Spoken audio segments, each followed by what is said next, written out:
Hey kids, do you like wrestling? Well, we like wrestling too. We are Shake Them Ropes here on the Voices of Wrestling Podcasting Network. Myself and Chris Novembrino kind of doing a lazy river of wrestling criticism, going through the news and whatever happened in stateside television wrestling. And also, you know what? Sometimes we just like to watch old stuff and talk about that too. Love for you to give us a listen. If you haven't already, we are Shake Them Ropes here on the Voices of Wrestling Podcasting Network. Hey everybody, my name is Jesse Collins, and I want to tell you all about my show, the Gentleman's Wrestling Podcast, here on the Voices of Wrestling Podcast Network. On the Gentleman's Wrestling Podcast, we do a thorough analysis on the biggest issues and trends within the pro wrestling industry. We talk a lot about pro wrestling media, we talk a lot about fan culture and wrestling's place within general pop culture, and we talk about the broader influences that are shaping the way we discuss and analyze the pro wrestling industry. We've had some of the brightest minds in the pro wrestling intelligentsia on the show, including WrestleNomics host Brandon Thurston, both Rich Craich and Joe Lanza from the Flagship Wrestling Podcast, Trevor Dame from the Through the Years podcast, and a whole lot more. This isn't a show for hot takes. It's not a show recapping the latest episode of television. This is a show focusing on the biggest topics in pro wrestling and doing a deep dive on the real stories behind the surface level analysis you might find elsewhere. The Gentleman's Wrestling Podcast is available wherever you get your podcasts, and we'd really appreciate it if you gave us a try. Thanks. This podcast is a member of the Voices of Wrestling Podcasting Network. Visit voicesofwrestling.com to hear the rest of our great podcasts, as well as show reviews, columns, opinions, and updates across the world of wrestling. To the highway in a brand new day. Over the rainbow, gotta let it go. So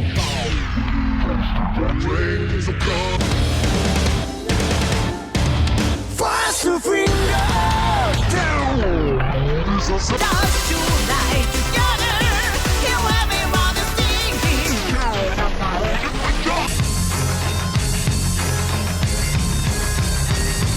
你看到我就怕，头皮发麻，我的手。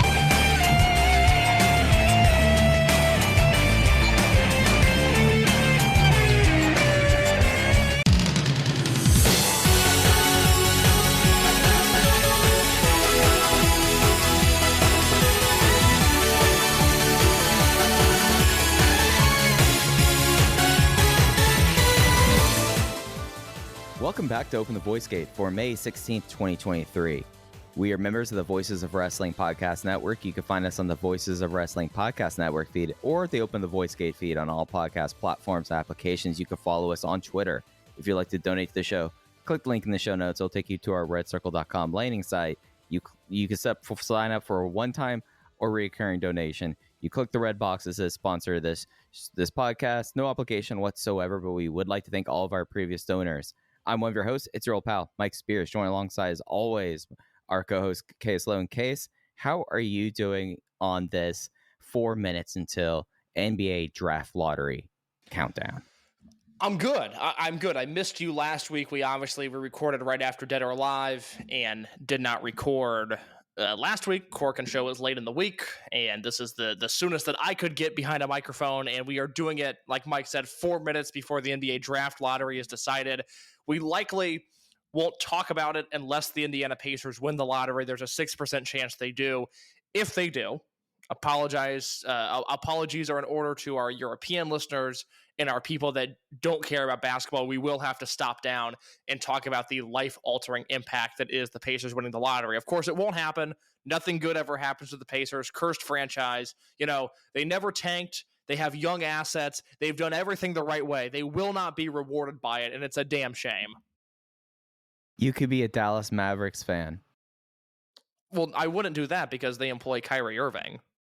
I'm just saying, like 3% chance, and you have a team that looked like it was like at one point was like what, a 4 seed in like January, and then they trade for Kyrie. You can't even get any sort of chemistry with the team there. Like the star players did not work out whatsoever. The stars don't even make the play-ins. I have no sympathy for them whatsoever. They have a generational talent in Luka Doncic. If they can't figure it out, that's their problem. it's feeling like that Luca's deals up like what 2 years, 3 years, like it feels like that there's. I would not be surprised if there's a world that Kyrie Irving remains a Dallas Maverick, even though he's a free agent, but Luka Doncic is not on this team. I would like that, just because, in the same way I'm a massive Kevin Durant fan, and I've taken my lumps, and rightfully so, but having KD waste 4 years of his career in Brooklyn alongside Kyrie, it was so disheartening to see. And I would really hate for somebody like Luka, who is annoying and a bit of a pest and has not lived up to the potential just in terms of team success.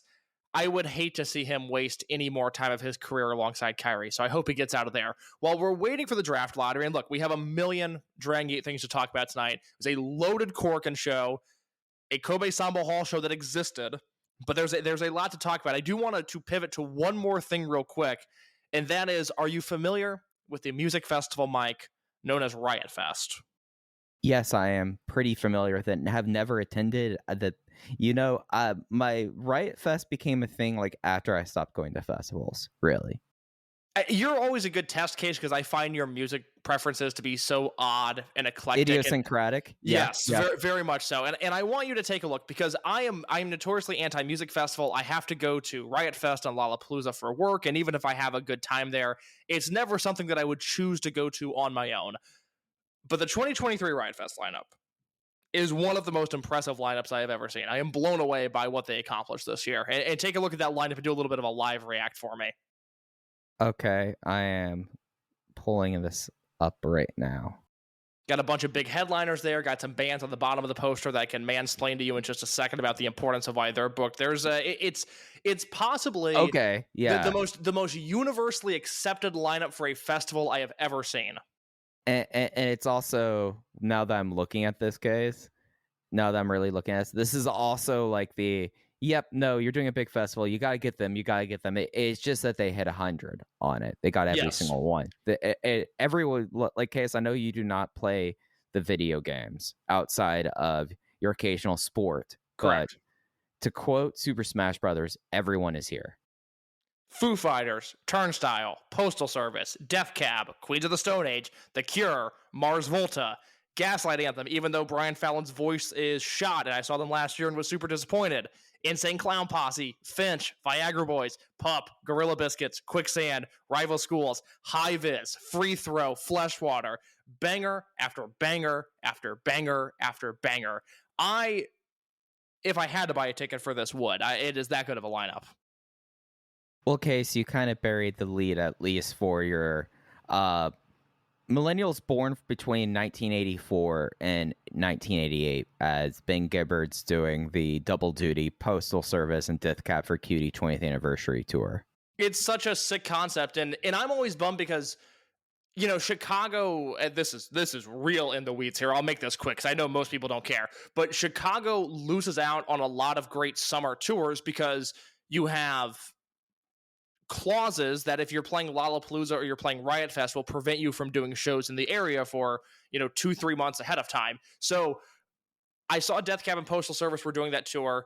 I saw Detroit in mid-September, and I go, oh, motherfucker, they're doing Riot Fest. This sucks. I want to go see them in an actual arena. I don't want to go see them at a festival. And then I saw the rest of this lineup, and I decided to shut up because what a bunch of wins that is. And you have like some stuff here that just makes sense in the sense of, well, you're doing a festival right now, and these people are available. So in 2023, you do have to get 100 gex to be on the same stage as Parliament Funkadelic, on the same stage as Bowling for Soup. Like, you kind of have to. I had somebody approach me in the office recently, somebody who's very connected to the music industry, works with a lot of high profile bands, and they go, Case, I need you to do me a favor. I go, what's up? They go, explain 100 gex to me. And I go, unfortunately, you have found the wrong 24-year-old to do that. I do not understand the appeal of this band. I do not understand how anybody could listen to them. I don't get it, but they sell a lot of tickets and they stream a lot of music, so more power to them. Yeah, it's one of those things that, like, I became very I became very satisfied with growing older when I was just like, well, when certain music acts, I don't remember the first one that I was like, you know what? not for me, don't get it. And then it's very liberating to then go, and you know what? I just can't have an opinion about it. You know, for some people, that is what has happened in Dragon Gate. They have hit a point in their fandom, they have hit a point in their age where they go, whatever this new generation is, it's not for me, and they throw their hands up. But you and I, Mike Spears, we are not a part of that problem. We are a part of the wave that is riding into the new generation. And boy, has Dragon Gate put their foot forward in an impressive way, in a daring way, in a daunting way, with the new Big Six, the Reiwa generation?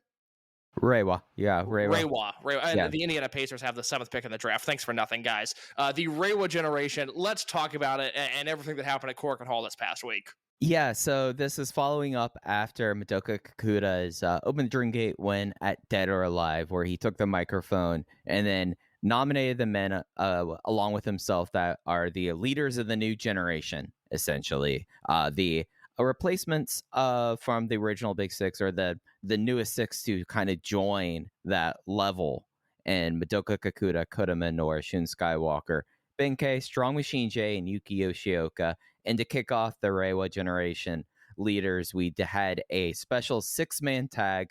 The first time that these 6 guys will have been in a match since then. And in case we're going to talk not just about this, but the context of the Big Six and the generation shift as we get along with the program this week. But we had on the Korakuen Hall show from May 11th, Case's review is up on voicesofwrestling.com. Madoka Kakuta, Kota Minoura, and Shun Skywalker defeat Benkei, Strong Machine J, and Yuki Yoshioka after a rolling lariat from the Open Dream Gate champion Madoka Kakuta on Strong Machine J. This is, in my opinion, one of the best Dragon Gate matches of the entire year. I would put it a little bit behind, obviously, Skywalker versus Kakuta, which is my clubhouse leader. And I think I would put it just a tad behind Skywalker versus Yoshioka from January, which I am probably the high man on, and Kakuta and Yoshioka versus Susumu Mochizuki and Yasushi Kanda from March. I would put it ahead slightly of Coach Minoura versus Madoka Kakuta from the April Korakuen Hall main event, which briefly, before I get your thoughts on the match, that is a narrative that I want to put out there because, Mike, if you remember in 2020 and 2021, when there was curfews and Korakuen Hall shows were a little awkward and there were only maybe a few hundred fans in the building, you know, we would come on this show and I would write in my reviews over at voicesofwrestling.com. I would go, God, like, these shows are good. And then the main events happen and the main events just aren't what they used to be. It's this weird epidemic kind of plaguing Dragon Gate right now. And I want to make it very clear that is over. Look at the main events in Korakuen Hall this year. It was the high-end versus Z-Brass unit disbands match, Skywalker versus Yoshioka, Kakuta and Yoshioka versus BB Hulk and Coach Minoura. And then it was the Rey de Parejas finals with Kakuta, Yoshioka, Mochizuki, and Kanda. April was Minoura versus Kakuta, and now May was this 6-man tag. Those are 5 bangers this year. A tremendous way to make their presence felt in Korakuen Hall. Yeah, and I with all the matches that have happened over like the last 3 months in this building, and then also the Dead or Alive main event, I still have this behind the Rey de Parejas finals. Like it's that's going to be the clubhouse leader unless something really blows me away. But it's very remarkable to see how 2020 through really December of last year, you had like one format that you had to do because of restrictions, because of, all right, this is just how we're coping with it. And then this month was the first month we had. It's great to see Korakuen Hall back to kind of what it used to be. Did not miss the 10-minute intermission, though, guys. That is the one bad thing about things getting back to normal. Like, it's I get it, but at the same time, I was like, oh, could we have left that in the past? But this match, though, spectacular. It was really that they made a big point out of this first match that, like, you had 4 of these guys who are already Dreamgate champions, and then you had Minoura and Strong Machine J. And Strong Machine J, we pointed out last week, and has become a point of conversation within the promotion and a plot device that Strong Machine J is kind of the one that has to prove himself, and that's what this match was for 20 odd minutes in Korakuen Hall, was the Strong Machine J show, and it was tremendous to see. Well, let me ask you this, and I'll throw my list at you first because I don't want to catch you fully off guard, but I want to sort of go through the new Big Six power rankings coming out of this match specifically. Who impressed you the most in this match? Because I can give you my 6 right now, number 1 through 6. The most impressive guy to me in this match, and I want to talk a lot about him in just a second, but it's Madoka Kakuta. Kakuta was the guy that stole the show for me. He is the world champion, and he's wrestling like a world champion. I'll put a pin in that, and I'll come back to it later. Number 2 for me in this match, I thought was Shun Skywalker. I was really curious to see what he was going to look like post Dreamgate belt. Would the psychotic nature of his character, would the frenzy of his in-ring work, would it feel a little lackluster now that he's been knocked down a peg? The answer to that is an unequivocal no.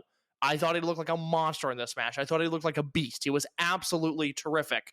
And then, to go to your point, I would have number 3 just in terms of how much they impressed me in this match in the new Big Six. I would say Strong Machine J. Because you're right, this was the Strong Machine J show. This was his spotlight. This was his focus. He had all of the attention down the finishing stretch with the Open the Dreamgate champion. I thought he was terrific. I thought he held his own, much like Yuki Yoshioka, who I have at number 4. I liked Yoshioka a lot. I have a lot of thoughts on him as well that we will get to. And then I had Ben K in the 5 spot. I thought Ben was good, albeit unspectacular. And Coach Minoura in the 6th spot. And again, we'll table the discussion for Minoura. I want to get to the D-Courage guys before I get to him. But Minoura actually let me down a little bit, whereas Strong Machine J, the guy with the most approved, did not. For me, it's hard to kind of evaluate Shun in this match because he does still rely so much on character work. Like Shun did not agree to be in this group. He did not really want to be a part of this. And then he's like, the Strong Machine J guy is just not of the level with that. And he just basically, for like the first 7-8 minutes, barely was in the match, was picking his thoughts, and then immediately was rolling to the outside. So it worked for me from a character perspective. And I think that him now finding a new fixation is the way to kind of play the character after being the Dreamgate champion.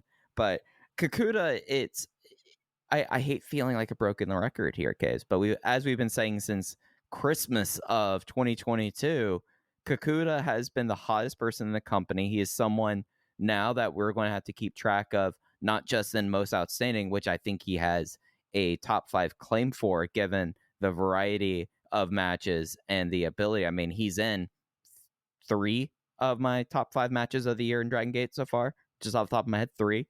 And it is something that, since Go and since becoming the championship hasn't phased him, whereas with other people in this Big Six class, their first Dreamgate run phased them a lot, and they suffered for it, and they maybe for a little bit had the Dragon System Dreamgate curse or Ace curse kind of apply to them.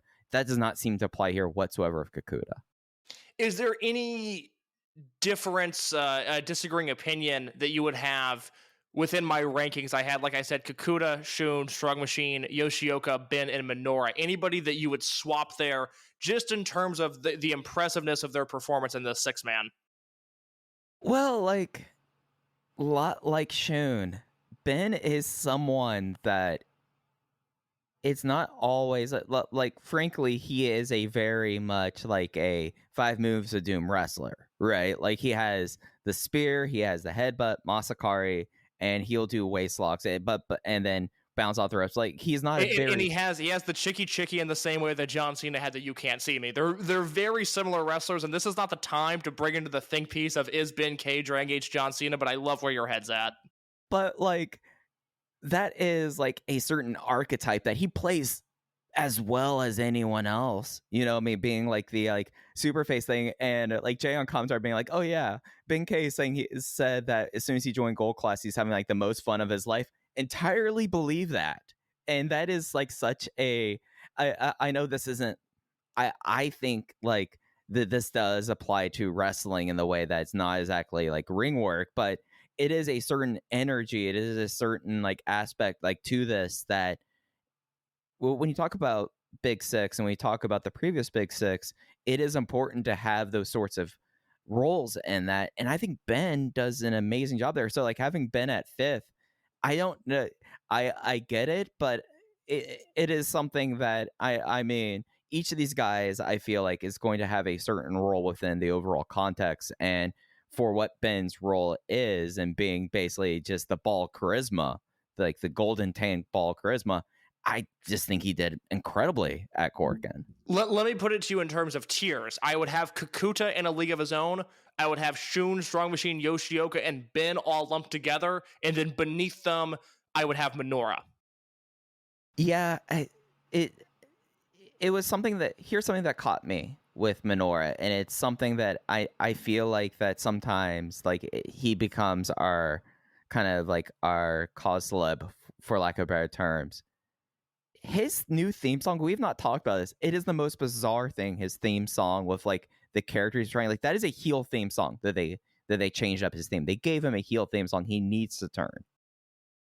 Well, I don't know. Is there is a heel Minoura? Is that something that he can accomplish in Gold Class, or is that something where we have to rebuild him from the ground up as an undoubted, not tweener, full on Z-Brats type heel? Is that the sort of change you're advocating for? I think so. I mean, you look at like, yes, we're talking about someone that, for all intents and purposes, his career started in July 2021. Yes, he was like that chapter of his career that really like sent him with the rocket ship.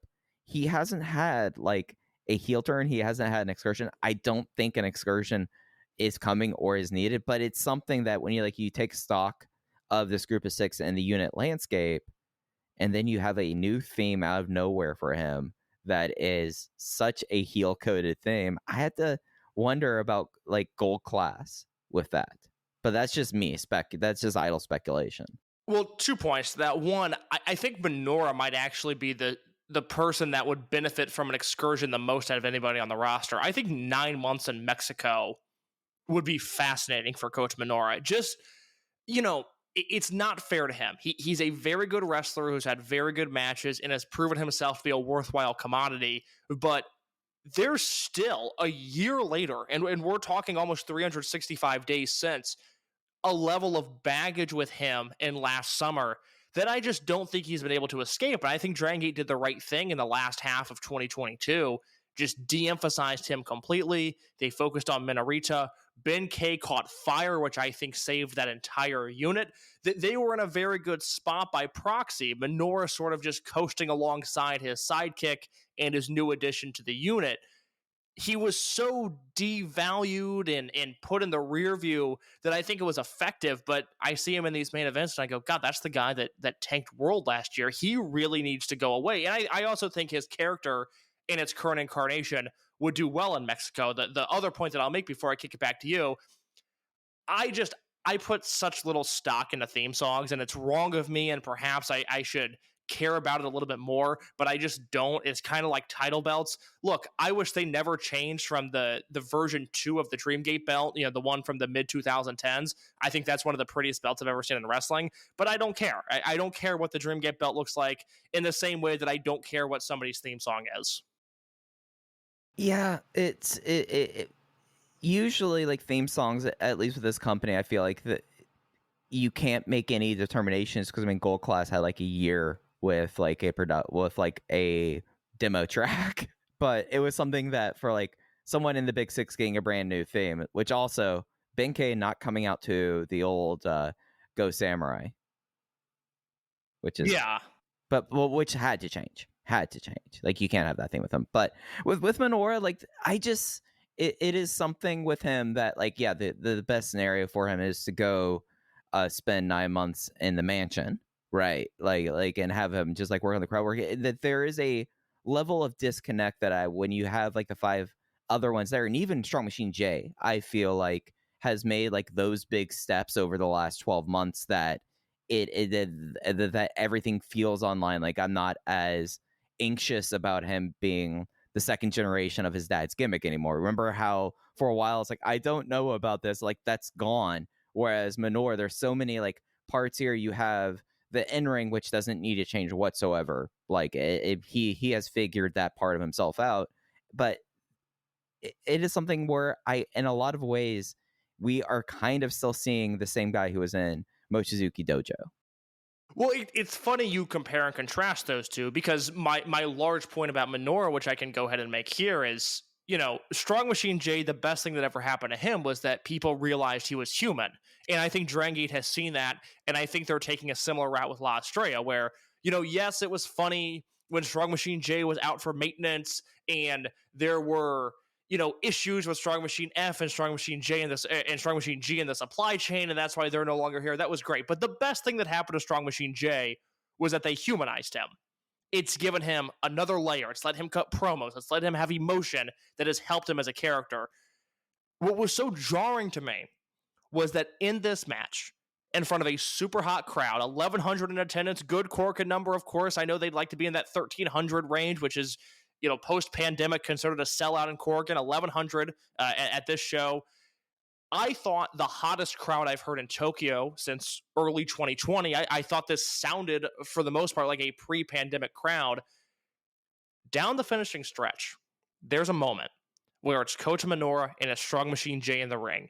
And Minoura puts on his crossface submission, a move that he has beaten guy after guy after guy with a known finisher. Hypothetically, it could end the match in a moment. And the crowd was silent. And to me, it doesn't matter at that point if Minoura creates Heaven and Earth 2.0 in the closing stretch of the match. That silence in the building as Minoura locked in his finisher in the middle of the ring and feasibly could have beaten Strong Machine J, it was alarming, not in the sense that Jay didn't garner sympathy. It was alarming in the sense that no one gave a fuck whether or not Coach Minoura won this match. Yeah, and I feel like that's going to be a challenge with this Big Six. Whereas we go back to 2020 or 2013, and they already did the rehab on Shingo Takagi, the rehab on Naruki Doi. Masato Yoshino was pretty much fine. Tozawa was being elevated into that group, as was Hulk, so they were fine here. Minoura is like a unique issue that was not a problem because it's a problem of all they're making. And it's not like, hey, we gave them a shot, did not work out there. Let's take it back a couple of years. We'll try it again later. It's something that they have not taken. Like I understand that they have taken the step back with him. I understand that he has been de-emphasized, that Minorita and Benkei for a lot of ways have become the figureheads of Gold Class, but it's not necessarily the level of down to the struts that he might need, I think. Yeah, I don't know what you do with him, because I'm an advocate for just shaking the snow globe and kind of seeing where things fall, but admittedly, Kota Minoura going full heel doesn't sound very intriguing to me. It just doesn't have a spark. I don't know what you do with him. Yeah, and I think the reason is because the last 12 months of him, basically, like to him turning heel, it's like, oh, he's going to be a main event heel now. Like, it's not necessarily solving the problem, but it's something that just kind of was glaring at me. A point about like this Big Six as to just kind of tie up the talk about the Korakuen main event.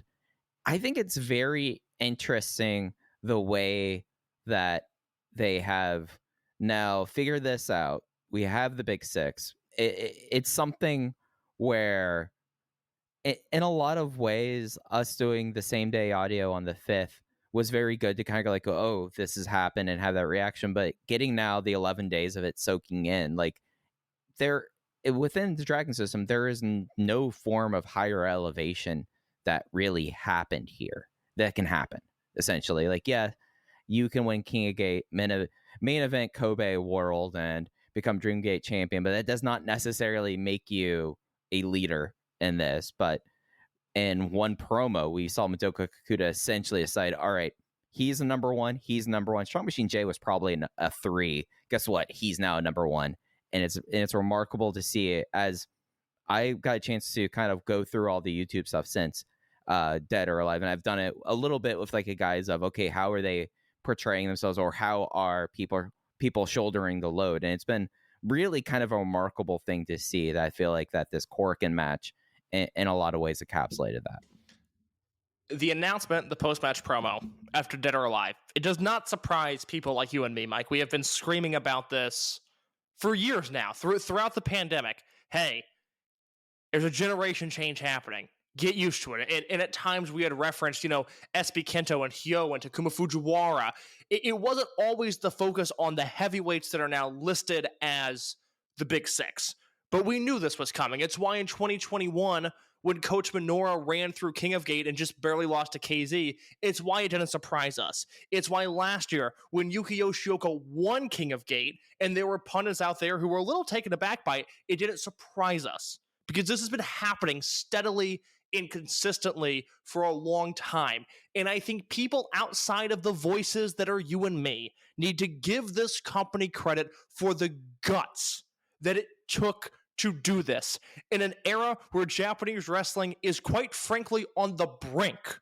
Dragon Gate said, here's our 6 guys. They're all born in the late 90s or later. Either like them or get out. And it's incredible. This is why I have disdain in my voice when I talk about Pro Wrestling Noah, because they have pissed away opportunities like this for 20-something years now. And there was no greater example of it than what they did in the pandemic when they went old. And now, Mike, could you imagine Noah booking a 6-man main event of young guys? Could you imagine All Japan having the artillery in their system to book a 6-man main event of young guys and have it mean anything at the box office? New Japan could do it, but New Japan doesn't need to do it. New Japan's in a different league than everybody else is. This is what happens when you pay attention, when you move forward, when you adapt or die, and Dragon Gate chose to adapt during the pandemic. They've hit the ground running now coming out of it. I hope this works, and I have faith that it'll work, because they've got Madoka Kakuta on top. And I think we all need to sit down, the wrestling intelligentsia, if you will, to steal a phrase from the flagship show Lanza, and have a roundtable discussion on Madoka Kakuta being a legitimate Flair Fez candidate this year. Not just something you and I talk about, not just something you, the people in the Dragon Gate channel and the Discord talk about, but a big boy discussion by the people that care, by the people that matter, about Madoka Kakuta being on the level of an Okada or a Mega or a Moxley in terms of the impact that he has for this company, being more effective in the impact that he has for Dragon Gate than currently in this moment MJF has for AEW. Because Double or Nothing is bombing.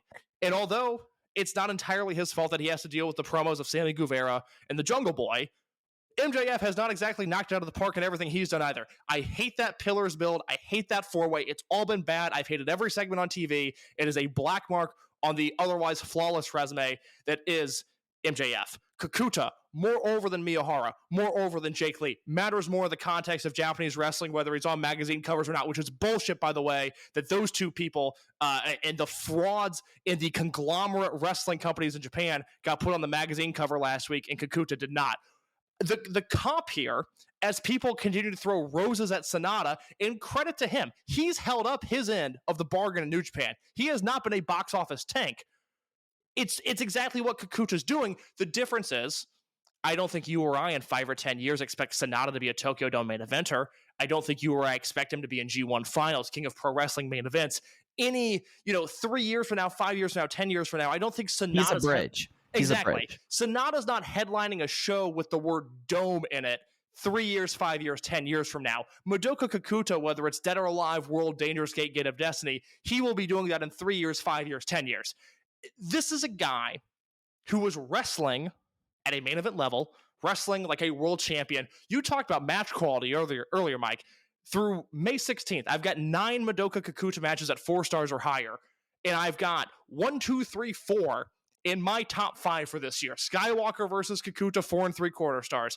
Kakuta and Yoshioka versus Mochizuki and Kanda, 4.5 stars. This 6-man, 4.5 stars. Minoura versus Kakuta from April, 4.5 stars. These are not dinky 4-star matches. He's having match of the year caliber matches every single month this year. He's amazing. He deserves more credit than he gets, in the guts, to come back to that it takes Dragon Gate to book an angle like this 2 months before their biggest show of the year, when it is so easy to go back to Yamato, to ask Eita to do this, to rehash Masaki Mochizuki in the main event. They are saying, nope, these are our 6 guys, and Madoka Kakuta's leading the charge. And so far, he's passing with flying colors. And to kind of go back to a point you made earlier in that case, because I co-sign with what all you're saying about Kakuta and Flair Thez. It's something that when you're talking about importance to their promotion, I can't think of very many people other than like, you know, Kento Miyahara to All Japan who are as important to the promotion as Batoka Kakuta. But when we talk about Dragon Gate doing this, there's one thing that is, let's pull up our sleeves case and let's talk about the real thing. Dragon Gate has to do this. This is not and this is not a co-op versus conglomerate thing. This is a promotion that has reached a point that All Japan reached in the 80s. New Japan reached in the 80s, where you have perhaps what I would think if I were a promoter, if I were a matchmaker, I would be terrified of. Going from your first generation that you built your company to this point to a brand new generation of people, and then not necessarily showing that old generation the door, but saying, yeah, they're here, but they're just down here. What the guys you care about, it's the young guys. Don't care about your old guys. You could still cheer for them. Like, please come and cheer for them. But the ones that matter are these anymore. If Dragon Gate doesn't succeed with this, there's no company. Like, straight up. Like, this is something that a lot of promotions have failed at, not just in Japan, but across the world. When you're going from like the people that essentially founded and built up your company to who's next right after it. So the level of difficulty, you said that things were on the edge here. Like, this is essentially something that this has to work, and it is something that from all data that we have right now, it's still early days. We still have Kobe World and 6 weeks without a main event, and we'll talk about potential main events in a little bit. But this is something, it's like, we have to do this, and they laid down the groundwork, the three-way generation war, with everything that have happened over the last 3 years, to give themselves the best opportunity to travel probably the most dangerous time in promotion history. You know what's so great about the way that they set this up is because they're so in your face about it, because you have these 6 guys, I think it really opens the door for a number of different avenues to trot down, because you have the new Big Six. And so obviously those guys are going to be against one another. They're going to try to climb up the rankings, the power rankings, if you will, to get past one another, to get to the top of the card. You also, being that it's Dragon Gate, have guys that are still going to be teaming. You have Kakuta and Yoshioka. You have Ben and Minoura. As we unfold, as we shake the snow globe, as things change, these guys will forever be intertwined because of that promo. Their units will change and different partnerships will form. The advantage they have to saying, these are the guys, this is the generation, and this is something that I think the millennials a decade ago now, 2013, August, you know, it never fully got there with them, is you not only have the infighting between the generation and the partnerships that exist within the generation, you are now in direct opposition to anybody that came before you, whether it be Yamato, Doi, Mochizuki, Fuji, anybody from 2013 to 1999 is suddenly the enemy. And Dragon Gate is in such an advantageous position that they already have a generation of guys that are going to look to take them down. You know, Kato and Nagano and Mochizuki Jr. And do not sleep, I will say this until I'm blue in the face, do not sleep on Takuma Nishikawa. He might not wrestle in Japan until 2024, but he's a handsome heavyweight, and if he has any talent whatsoever, they are going to push him to the moon. They have sandwiched themselves in a glorious position where they not only have the focus of the Big Six, which, by the way, what a position to be in. When you list, these are the 6 guys, and you have people in our Discord going, well, what about so-and-so? Why was he not here? They could have done a Big 8. They could have done a Stack 9. And they were just talking about the people that are currently in Japan. Not a Nishikawa, not an SB Kento, not a Fujiwara, not another trainee down the pipeline like Tanaka, who's going to debut in a few weeks. They have options for who could have been in the Big Six. And it's why this Big Boss Shimizu angle is so intriguing, because Shimizu is like, well, wait a minute, what the fuck? I'm not much older than you guys. Why am I not a part of this? It's genius, and it's ballsy, and I think it's going to pay off. I love it. And when you bring up people like on the outside, something that Joe Lanza said on the flagship last week that I thought was really, really prescient was Strong Machine J this guy, you know, sliding doors, of course. He is now, and I think now he's in his best case reality. Oh my You god, know, yeah. Oh my god. and it's something that you know there could have been, should have been, but now it is something that I think 3 years ago we could not even contemplate about that. And talking about Shimizu coming out saying, "Hey, why'd you leave me back?" You also have the aspect that KZ, you know, is now has to come to terms with the fact of it's not just that like Shimizu being left out, but because he didn't really have peers, and this would be the closest thing to it. What if you are KZ now? Benkei's 31, so he's the oldest member of this era. You're older than everyone else in this. You're someone who has been striving for like to break through whatever metaphorical ceiling you have, and then you have this guy who has wrestled for less than 3 years say, "Hey, these are it. Too bad, old man." Like, you have so many ways to go with this. Well, yeah, KZ's the smoking gun here, because if they need to hit eject, if for some reason, you know, even though Korakuen was up and Kobe was up, and I'm sure Osaka will be up, if for some reason everything bombs in July again, they can always hit the eject button in August and go, okay, you know, much like the original Big Six had their time in the sun, it didn't quite work out, and Shima said, let me take that. I will be taking the Dreamgate belt. Thank you very much. Thank you for your service. We'll come back to you guys in a few years. That could very easily be the route that we get to with KZ here. What I love is that, you know, KZ wasn't included because KZ would feel out of place. Things have passed him by. So I love that they're starting with Shimizu. I would assume they get to KZ at some point. But Mike, I don't know where you stand. To me, KZ is so far out of the equation for the Kobe World main event. I would be stunned and quite frankly a little disappointed if that's the route they went. Yeah, it's kind of interesting how things are 6 weeks out. And this is something that I will hammer home over the next 6 weeks, how many weeks out we are and how the perspective card is evolving.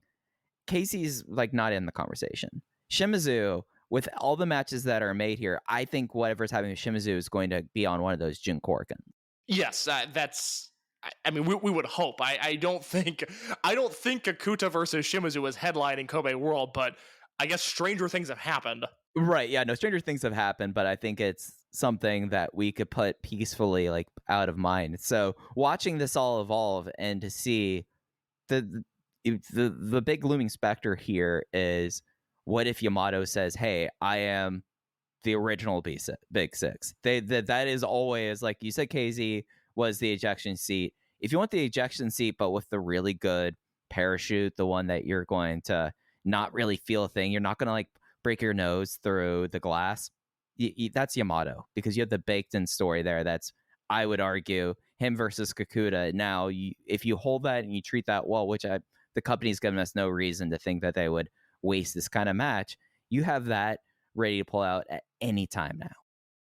So let me ask you, on May 16th, what do you think the Kobe World main event is this year? Because I have one locked and loaded. I'm pretty convinced they are going in a certain direction. For me, it's not Kakuta versus Yamato, but before I say mine, I'd like to hear from you if it is that or if it's something else.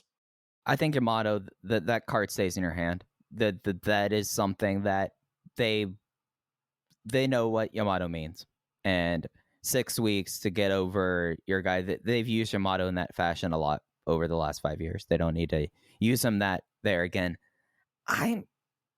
It might just be that like whatever itch was scratched with him during this match, I think you might think about Kakuta versus Benkei. Really? Okay, that's interesting, because well, let's frame it from the perspective. I'll break down why. Go ahead. You have your number one most popular person in the company with someone who's usually running in the top 5 according to what building they're in. Babyface versus babyface, so you don't have what the looming question of, okay, Kai's going to drop this belt this week, and is it going to be Yoshioka like he should, or is it going to be the completely unsatisfying Kodama North thing? There's no heel like thing in the equation. The problem that we have with Kobe World main events is that the babyface wins.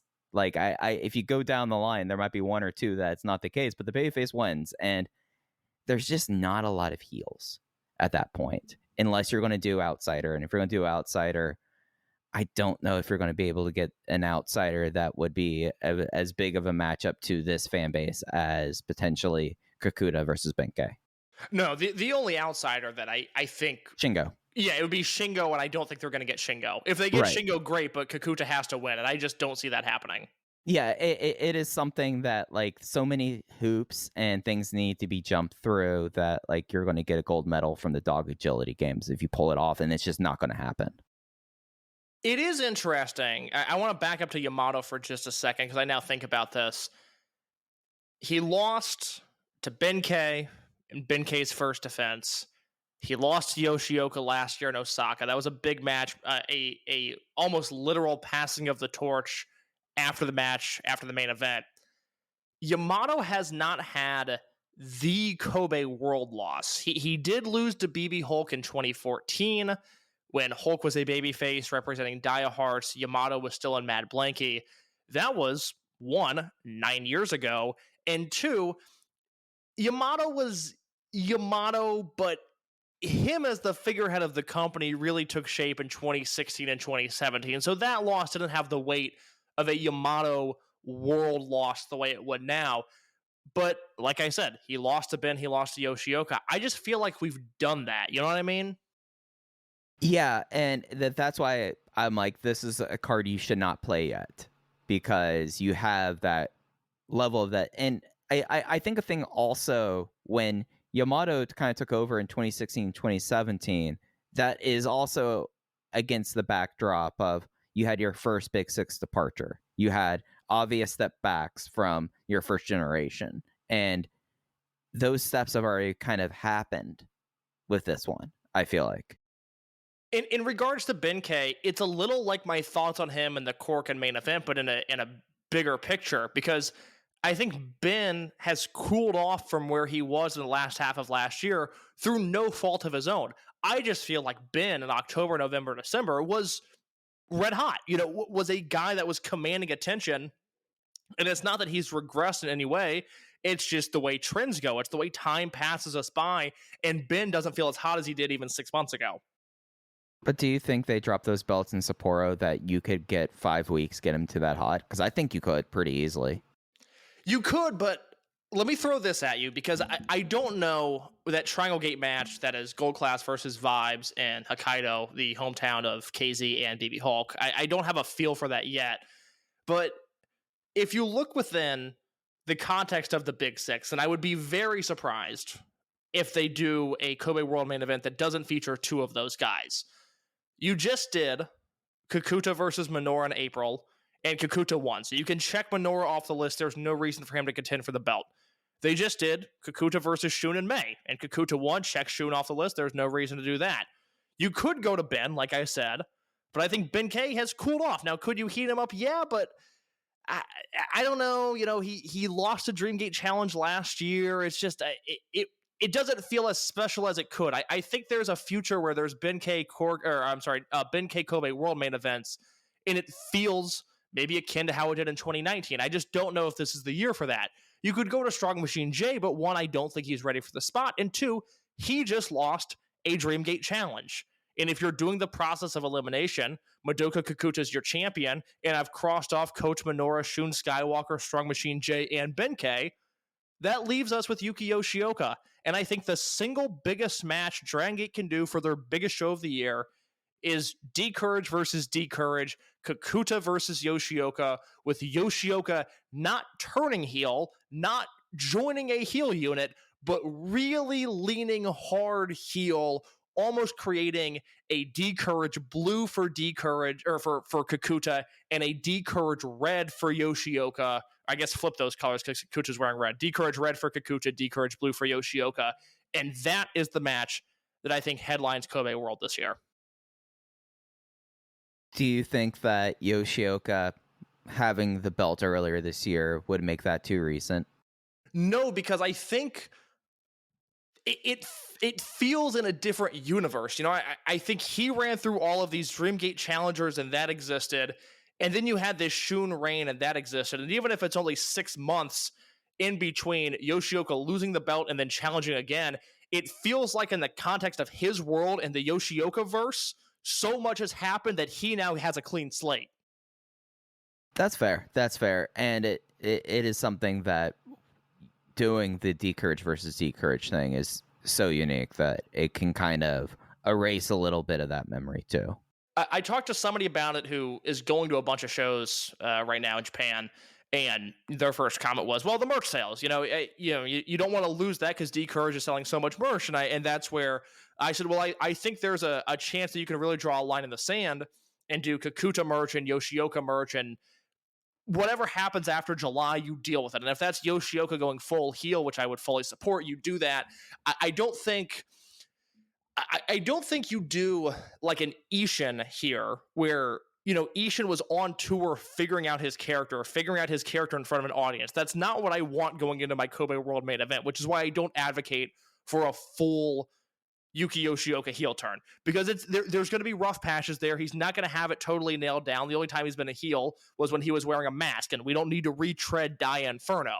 I just think if you go back and watch the 6-man, it's not, a happy time in the D-Courage world. Yoshioka is side-eyeing Kakuta the entire match. Their chemistry in the ring is unbelievable. Their interactions feel hot. That feels like a match, even though it goes against the entire logic of Dragon Gate and the units and what they've always done at World. It feels like this is the time to do that because it feels bigger than a Yamato match. It feels more exciting than an Eita match. It feels more realistic than a KZ match. And I just listed the reasons why the other guys in the Big Six shouldn't challenge for the belt. All right, I think you convinced me. I think that's the match. Could you think of a bigger match that they could do for the Dreamgate belt right now? With the current realities of wrestling politic, no. Yeah, core roster, we're talking, you got to have a listing on the Gaora website, so not Shingo Takagi. I think that's the biggest match they can do. Yeah, and could they do Shingo, like we've said, like there's so many hoops with that, and like the only other person that like realistic, well, like honestly I think is more realistic than G something coming in here is if somehow they managed to cut a deal for this Tozawa, because Tozawa is the one that, has not come back to Dragon Gate, that could do something. But I still think the hoops aren't worth it. And especially with WWE, it's doubly not worth it. I think and like the other thing is like the outsider scene, like you could have 5-6 years ago been like, okay, now we bring in Nagata for this. And you could have done that. But now it's just like, well, he's in All Japan. But like, that kind of figure, just that's not the move for this promotion at this point in time. You kind of have to go with Yoshioka unless you really want to try to rocket ship someone. And I don't think 6 months for this kind of show or 6 weeks in this kind of show is possible. So Yoshioka is the one to do. And then you keep Yamato as the back of the card up your sleeve, the back of your hand in case things get dicey afterwards. Yeah, Tozawa's interesting. I never really thought about that. He's obviously family. He interacts with those guys all the time. He's in Japan right now, I think. He was in Chicago with Yamato when he worked at AEW. He's a part of the family still. But if Tozawa comes back, I don't want him wrestling for the Dreamgate unless he's back, and that's not going to happen. If you're going to do a Tozawa celebration match, throw him in a 6-man, have some fun. I don't need him wrestling for the world title. And that probably, if you have Tozawa, he probably can't lose. So you probably need to do the 6-man anyways. Yeah, it's an interesting idea. It's worth, if we're going to talk about Shingo coming in, we might as well talk about Tozawa coming in. Yeah, because those are the two realistic outsiders that matter to this promotion. Yes. Like Kaio Kiyomiya got like a silence with this audience here.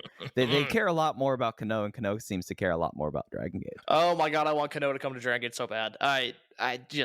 I want him out of no. Like I said last week, there's that Nakajima Kano match, that singles match at the end of April or at the end of May, and I just think like, God, can't that be a write-off for Kano? Can he just come here full time and just crush it? He would be so entertaining.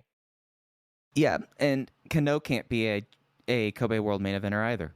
No, he'll be in the Twin Game match because I don't.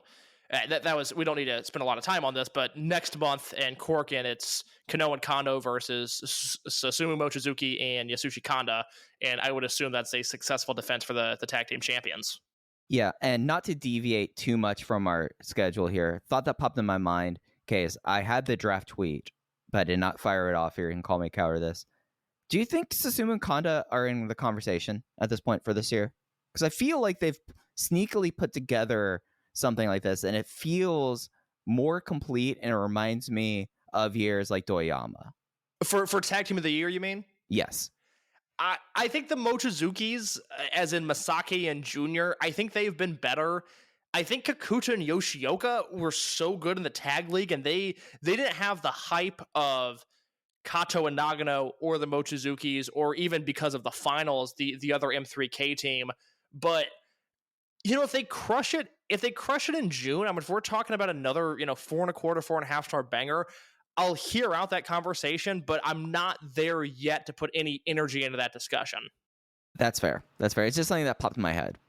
Let me ask you a question. I think this is my final thing I've got on the new Big Six, but maybe something else comes up here. But I wanted to throw this at you because I don't know of another promotion in history that has been so forthcoming about generations and who was running the company from a figurehead in-ring standpoint. You obviously, after Toryumon gets underway, you have the original four, you have Magnum, you have Milano, you have Shima, you have Mochizuki, and that transitions into the original Big Six, which if you're an hour in, and I apologize if you don't know, Tozawa, BB Hulk, Masato Yoshino, Naruki Doi, Shingo, and Yamato. Those are the Big Six. Dragon Gate is mirroring that with the new Big Six. Do you think this incarnation, 2023, do they have more or less pressure on their shoulders to take over the company than the original Big Six did? Yes, because because the only fallback plan you have is Yamato. And the existential crisis of going from truly a true generation shift from the people who built your company. Because you still had Mochizuki and others around in 2012 and 2013, and they tried before. Like they could have gone like, all right, I guess this isn't working again. There's no backup plan.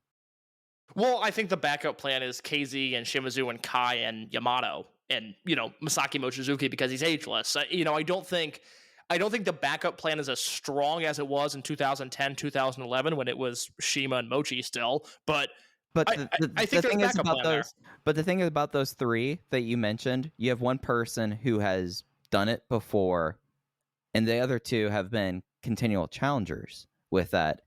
That's not really a good backup plan for like a like I can't impart enough like how serious I think that the stakes are for this for the company.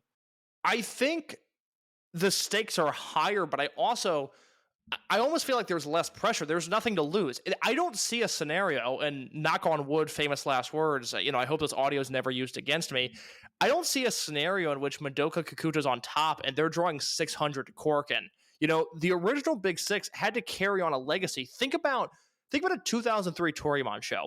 Think about the fervor in the crowd. Think about a 2005 Dragon Gate show. Think about the fervor in the crowd, the passion of the audience. And all of a sudden, Shima gets hurt in 08, and it's hot potato. Okay, who's going to carry the company? What are we going to do? Is Shima ever going to wrestle again? We don't know. They had a little bit more preparation here. They have a little bit more of a runway, and there's nowhere to go but up. They're drawing 1,100 in Korakuen, and with the industry standard, that's a success. There are companies that would kill to draw 1,100 in Korakuen, and 5 years ago, that would be an abysmal failure. If I'm one of the Big Six right now, I'm feeling good. I'm puffing my chest out, and I'm saying we can take this company to a level that is maybe 1,300. Maybe it's 1,500. Maybe we do 4,000 for Kobe this year.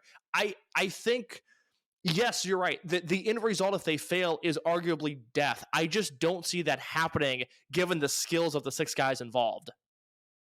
No, that's entirely fair. And to be clear, I also kind of find that a little bit exciting. Yes, absolutely. Again, this is what happens when you don't dick around for 3 years with Muto and old guys. This is great. They deserve all the success in the world just because they tried something. Well, I mean, Noah tried something. They picked someone who looked like that he was going budding stardom in All Japan and got him over. Hate that stupid company. It's just the worst. Just the absolute worst. Can I give you a note real quick? I know we kind of already talked about the post-match and Shimizu challenging. We assume in June. There's not a date listed for that yet. Can I give you a note from a Japanese speaker about the Korakuen post-match promo? Yep, please do. They said, and I quote, referring to Kakuta, in his post-match Korakuen promo, quote, anyways, best promo I might have ever seen in wrestling to memory, at least. They said this was one of the most genuine things they have ever seen in a wrestling ring. And like I said, to quote, anyways, best promo I might have ever seen in wrestling to memory, at least, end quote. That is a Angels getting its wings, that bell going off in my head case. Yeah. How long as long-suffering Dragon Gate fans have we waited to hear those words about a young star?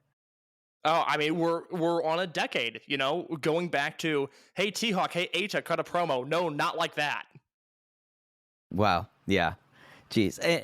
And not to completely belabor like the millennials thing, I kind of feel like the millennials thing, we're coming up next year. We'll actually, this fall will be 10 years. August 30th. August 30th was the millennials landing. I don't have a whiteboard at this moment, but mental whiteboard, 10-year anniversary millennial stock. Oh my God. I mean, I got some takes. There's so much to dissect, you know, it will go down in history as the lost class, because you look at who's there, and it's, you know, T-Hawk and he's gone, and it's Eita and he's adjacent, and, you know, UT is the sort of kingpin that has stayed. And I don't think any of us in 2013 would have predicted that UT would be Mr. Dragon Gate coming out of that unit. Lindemann, you know, I hate to see him go, but GLEAT is the best thing that ever could have happened to him specifically. It's all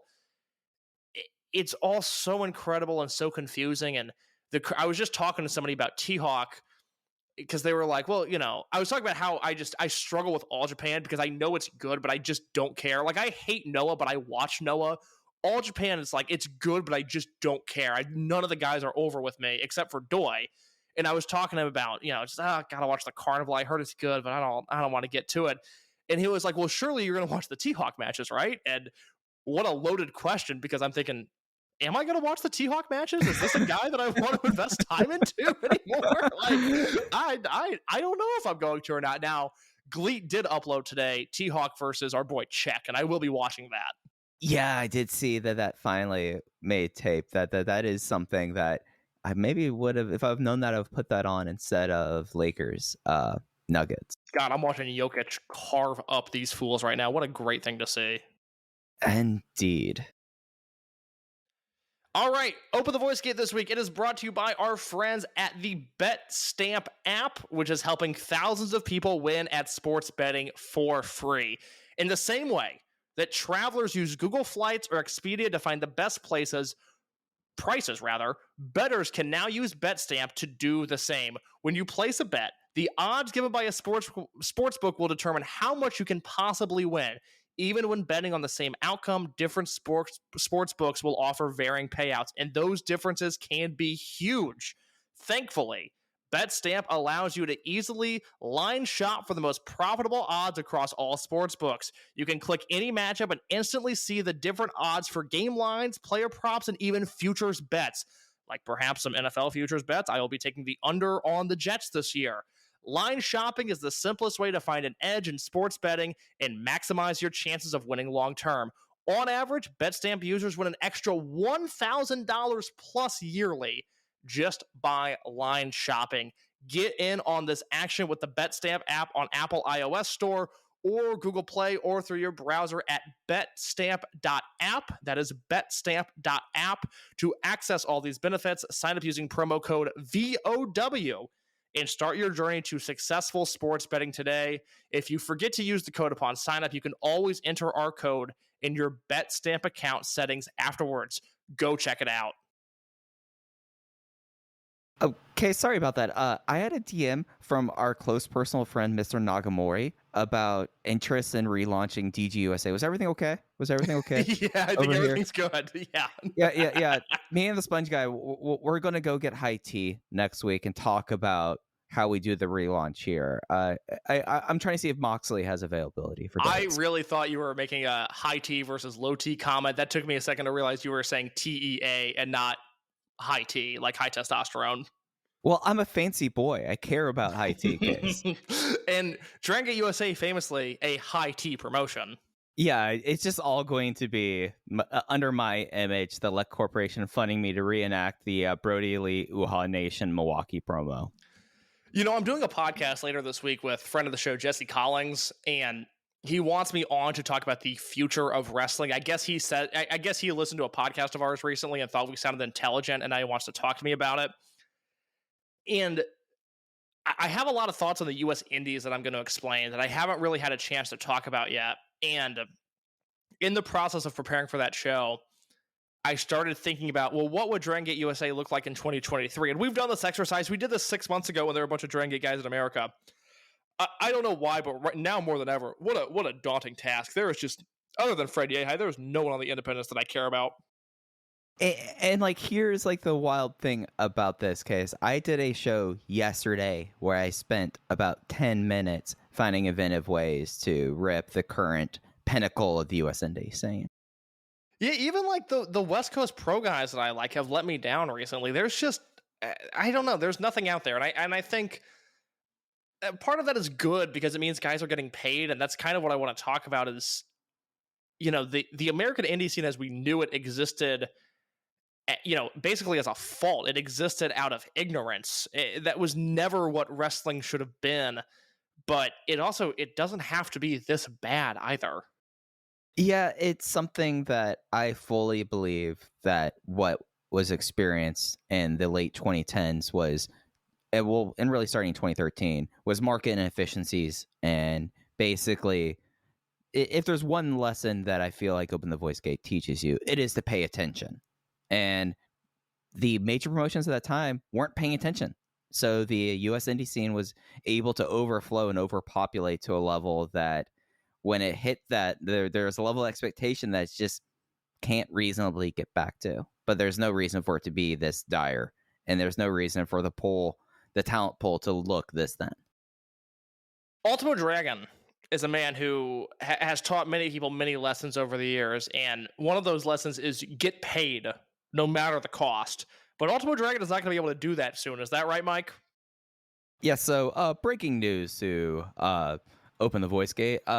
General Manager Ryo Saito on May 14th has suspended Ultimo Dragon indefinitely and has removed all of Ultimo Dragon's merchandise from Dragon Gate online shops at the venues. You can't get an Ultimo mask right now because Ultimo Dragon has refused to have a singles match, not even the Apuestas, a singles match with Diamante. So breaking news here. We'll see how this story develops. But on the heels of Kobe Sambo Hall, we see Ultimo Dragon indefinitely suspended case. This has to be a tarnishment to a man's career, a legend. It's sad to see that this is happening in his twilight years. You know, what's crazy is I think about the way Dragon Gate was covered, say, a decade ago versus now, and there was so much love for lack of a better term, the lore of this company. And this is one of those times where the internet is working against us, where we have all of these forms of technology and communication now, and sometimes we forget about how valuable a simple website can be. And not having iHeartDG for the existence of this angle, a clearly long-form written-out translation of Saito's promo and the reactions from Diamante and Ultimo Dragon. Unfortunately, this might get lost due to time now, and people that would appreciate this might not fully because it's just it's already lost in the ether. But this is such a terrific angle. What a brilliant idea. Case, you know how last week and over the last few weeks when we've been talking about this long-term story finally coming to a head, one of my big issues was, well, where's the interest here? Where is the interest here? It did not appear to be in Japan. We speculated about Mexico, heard from someone who's very dialed in on Mexican wrestling.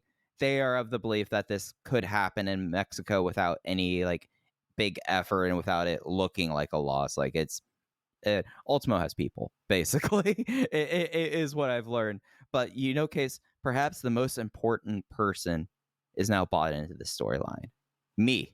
Because from Korakuen to Kobe Sambo Hall, what an incredible just tour de force. Like first starting off in Korakuen with a promo with Ultimo and Ryo Saito, where it is something that, like, we spent all this time when we've talked about the inevitable apuestas between Diamante and Ultimo Dragon. We've always talked about how good this would be for Diamante to get the mask off, and then you get the full force run. Like, case, we've been guilty of talking about this in that context ever since this really was really on offer, right? Like this is the thing. But over the last week, since Korakuen on Thursday and Kobe Sumble Hall on Sunday, it's not just about that anymore.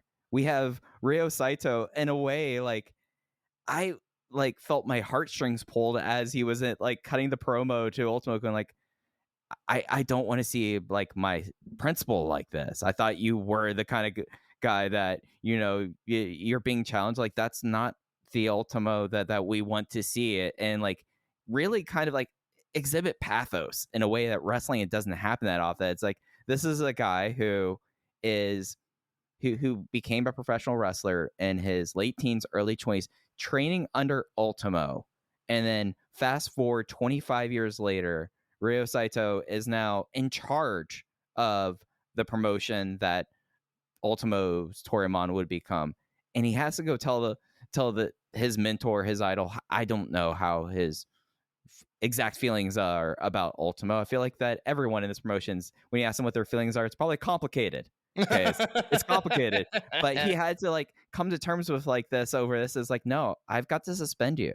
Like that, like you have to do this. Like you should look in yourself. And I feel like that's such a compelling thing, because we had so much about Diamante. Like, this is the thing that's going to happen with Diamante, and then you're going to have Diamante all to the races. Diamante in gold class. Diamante. But we now have like this very grounded thing of like, when is it going to be enough for Ultimo's pride and ego, the guy who cares more about a dollar than anyone other than Jeff Jarrett or Shima? He's finally now having to come face to face with that. And I think that's like, now I feel like over the next 6 weeks, I feel like that this is now a Kobe World match. Okay, that's where I was going with this is you think they're going to do Ultimo and Diamante mask versus mask at World? I think we'll have a singles match probably in Osaka, and then or on one of the Korakuens that's going to go to no contest, and then it's Ultimo finally is going to be the one challenging, because like that's now the story here. It's not about Diamante on his endless quest. It is now, does this legend feel like he has it in himself to go against the person that he acknowledges much younger, faster, stronger, better than him? What's it going to take for him to swallow that pill and put his mask on the line? I think that's one of the more compelling stories in wrestling today, and it was cut between a general manager, former comedy wrestler, and someone who, again, complicated and Ultimo. I think that this was my favorite thing that Dragon Gate has done over the last like 18 months, happened with these two promos. I spoke at length on our Dead or Alive review about how dead the Aichi crowd was for the Diamante Ultimo angle, and how I felt really strongly that the mask versus mask match needed to happen in Mexico. Not that way more people would care, but that simply more people would care than they do in Japan. And I still feel that way. I do need to note, the Korakuen Hall match was hot. I mean, it was vintage hot fighting. It felt like a vintage Korakuen Hall match. I wrote in my review, it sounded the way Korakuen used to. The crowd was hot. It was a proper crowd brawl. Eita was just destroying Ishin, and it made me really want to investigate more of that. You know, I would hope at some point we could get Eita and Ultimo versus Diamante and Ishin in an attack. I think that'd be fascinating to watch. I don't know if that'll happen or not, but I really like the idea of that. And Kobe, great reaction to the match, great reaction to the angle afterwards. I go back to the Big Six, and I look at, okay, what are these guys doing at World? How can they feel more important? Well, Strong Machine J just lost a Dream Gate match. I don't think he's going to be a Triangle Gate champion. I don't think he's booked, or I don't think rather he will be booked in a Twin Gate match at World. What can he do to elevate his status? Well, what if Ultimo Dragon's not back yet? What if he comes back at the July Korakuen, which this year is after Kobe World, and we get at Kobe World a mask match, not for the mask, but just two masked wrestlers. We do Strong Machine J versus Diamante, and Strong Machine J fights on behalf of Ultimo Dragon. And that is how we get to Ultimo versus Diamante, hopefully in Mexico. I like that, and I don't like that. Let me say, hopefully that doesn't come across as fantasy booking as much as it does. I think it's a realistic possibility. It might not happen, but when I see Ultimo's indefinitely suspended, I think he's gone until at least World. I don't think we see him until either that show or the July Korakuen. Yeah, like the thing about this is the way it's phrased and how quickly they want to do this match. The idea of Ultimo being off of Kobe World, like, yes, we have talked about in the past how Ultimo 35 was probably the biggest disaster in Dragon Gate history. It would just 1,300 people in their biggest venue not caring about that. I still feel like you have to have Ultimo there, though. Like, I feel like a Kobe World without Ultimo now feels a little bit like you're not that you're lost, but like not that like your arm's missing, but like you lost a knuckle. Here's what would bum me out is the fact is, if this match happens on World, it's just another match on World. And I think that creates a ceiling there because you're going to have a Dream Gate match. I'm assuming you're going to have Kano and Kondo in a Twin Gate match. That feels like it goes on second to last. I don't know what direction they go with Jason. I don't know if that's a front half or back half of the card kind of match, but I know that'll be hyped at the very least. Diamante versus Ultimo is just another thing that happens on that show. Whereas if you do it, maybe you don't even do it in Mexico. Maybe you just do it in a different venue. Maybe you do it in Aichi in August, which I would love to do it in Ultimo's hometown. Then it becomes the focus of that show. And I do think despite the flaws with Ultimo, despite the, for lack of a better term, the mixed bag at the box office that he brings, I do think this deserves a bigger spotlight than just third from the top on World. But could it be semi-main? I think it could. I think that's a weak semi-main. I think we learned last year that Kobe crowd, they're not into Ultimo in a drawing sense. You know, last year, look, if last year would have drawn, I would say, fuck yeah, do it semi-main. That's awesome. Nothing has changed since last year in terms of his star power in that building. I mean, I felt something from that crowd. The angle's over. Look, the angle's undoubtedly over. The crowd, I'm not saying they've completely turned around on Ultimo, but I feel like it is something that you have 2 more shows there and you have your remainder of your loop. I feel like you might be able to get it there. I really do, because I feel like that you do a hot match in June where Ultimo agrees to this because he doesn't want to lose out on his Tokyo payday. And then you have another no contest, and you go like, "Oh, we're going to keep on doing this until there's a decision." And Ultimo just is like, "I've had enough with this. All right, fine, we do this." I think you can make it work. It is also with the way that they place Noah. You are basically saying like, "No, Kano, you went from semi-main eventing to being third from the top to a partner promotion," and that is a difficult thing. Well, what do you think sounds not bigger, because a mask match, you and I are the wrong guys to ask because we're dorks and we put value into a mask match when maybe it doesn't even deserve it. But to me, you put Kano and Kondo versus the Mochizukis, which, assuming Junior's healthy, I think that's the direction they're going. I don't think it's an accident that Susumu and Kanda are challenging for the Twin Gate belts in June. Let's say you do Kano and Kondo versus the Mochizukis. To me, that is a semi-main. That has to go on after anything that has to do with Ultimo. Again, just given the numbers that we saw last year more than anything. I really, for as hot as Kakuta is, again, he's sustained at the box office. Yukio Shioka historically has only had attendance go up when he's headlined. If that's the direction they go, I trust that match will draw. But if I'm Dragon, I cannot risk having Ultimo associated with my second drawing card on the biggest show of the year after everything that happened last year. No, that's fair, and I say that with hesitation, I guess. But I think you could do it. I still think, well, and something I would like to do, Case, on future weeks as we're getting to this, is to see how bought in are we that this match is happening in Japan or Mexico. Because right now, I think it has to happen in Japan, but it's probably going to change by next week in the Sapporo triple shot. Yeah, and there might not be a Toriyama Mexico show, but it's at least something that they floated the idea around. And I'm more into that happening in Mexico City than I am even Nagoya, Tokyo, Osaka, doesn't matter.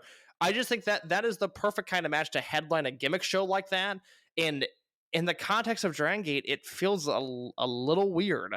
Even though, like I said, the angle is great. The matches, the Tokyo, almost went 4 stars. The Korakuen match, like it kicked ass. The crowd was super into it. It was just almost Notebook for me too. It's just weird to think. Like, imagine sitting down watching a Dragon Gate Network show, and you've got the Ishin match here, you've got the Yoshioka match coming up, and then you've got to watch Ultimo and Diamante have a mask match, just in the middle of a Dragon Gate show.